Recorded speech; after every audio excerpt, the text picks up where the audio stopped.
Narasati Kalui, NIM 20021106012 dari Prodi Teknik Informatika. Presentasi video ini saya buat untuk melengkapi tugas pengantar Teknik Informatika. Gambaran umum sistem informasi dan teknologi informasi.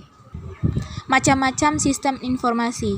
Yang pertama, sistem informasi reservasi pesawat terbang, sistem penanganan penjualan kredit kendaraan bermotor, sistem biometrik, sistem POS atau point of sale, sistem telemetri atau pemantauan jarak jauh menggunakan radio, sistem berbasis cerdas atau smart card, sistem layanan akademis berbasis web, sistem pertukaran data elektronis, sistem e-government atau sistem informasi pelayanan pemerintahan yang berbasis internet.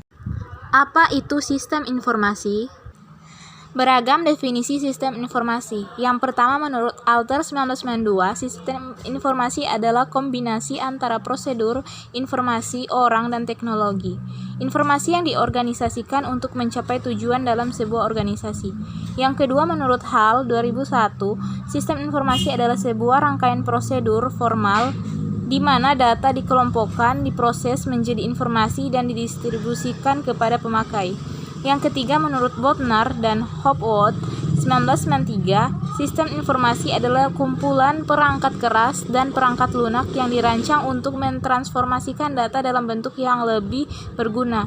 Kemudian yang keempat, sistem informasi adalah kerangka kerja yang mengkoordinasikan sumber daya atau manusia dan komputer untuk mengubah masukan atau input menjadi keluaran atau informasi guna mencapai sasaran-sasaran perusahaan.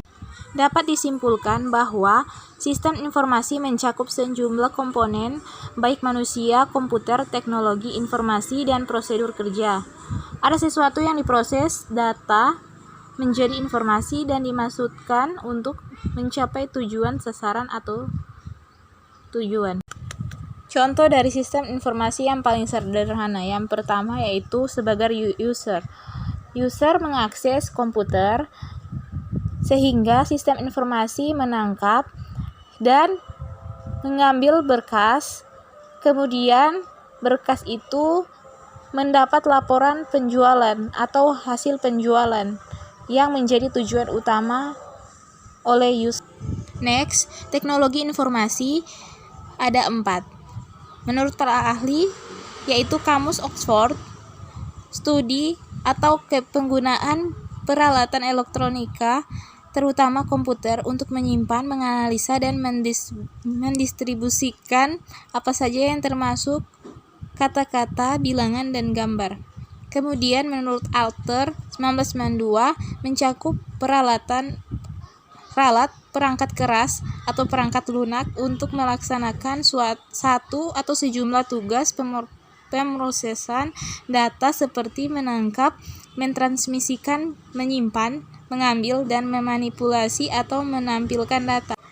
Menurut Martin 1999, tidak hanya terbatas pada teknologi komputer atau perangkat keras dan perangkat lunak yang digunakan untuk memproses dan menyimpan informasi, melainkan juga mencakup teknologi komunikasi untuk mengirimkan informasi. Kemudian menurut Lucas, tahun 2000, segala bentuk teknologi yang diterapkan untuk memproses dan mengirimkan informasi dalam bentuk elektronis masuk pada lingkup teknologi informasi yang terbagi atas 2, yaitu perangkat keras yang berarti hardware dan perangkat lunak yang berarti software.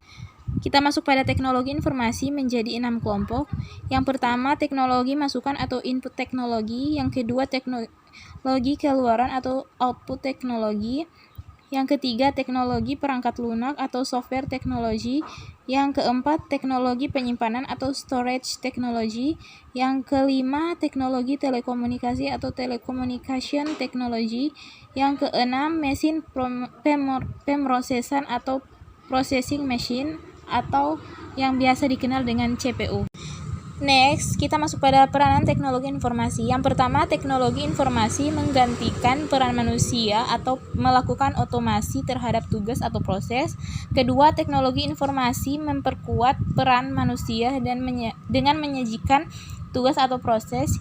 Yang ketiga, teknologi informasi berperan dalam restrukturisasi terhadap peran manusia atau melakukan perubahan-perubahan terhadap sekumpulan tugas atau proses. Kecenderungan teknologi informasi terhadap sistem informasi. Yang pertama, peningkatan kecepatan dan kapasitas komponen-komponen elektronik. Yang kedua, ketersediaan informasi dalam bentuk digital semakin banyak. Yang ketiga, portabilitas peralatan-peralatan elektronis semakin meningkat. Yang keempat, kemudahan pemakaian meningkat. Yang kelima, ketidaksamaan mengotomasikan logika masih berlanjut. Masuk pada bab yang terakhir, yaitu konsep dasar informasi. Pada bagian ini kita harus mengenal data dan informasi.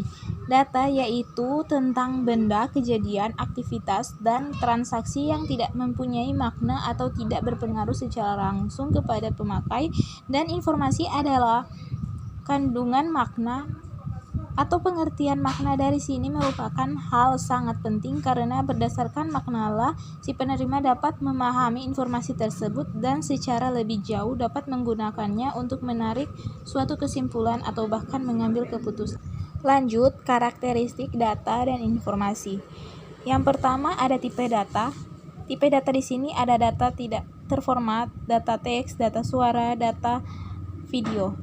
Kemudian yang kedua ada akurasi dan presisi. Kemudian yang ketiga ada usia atau rentang waktu. Kemudian tingkat keringkasan atau kelengkapan. Lanjut, kemudahan akses, sumber, relevansi dan nilai. Kualitas informasi yaitu relevansi, ketepatan waktu, dan keakurasi. Kemudian kita masuk pada konsep dasar sistem dan komponen sistem informasi. Yang pertama, sistem. Sistem adalah kesekumpulan elemen yang saling terkait atau terpadu yang dimaksudkan untuk mencapai suatu tujuan.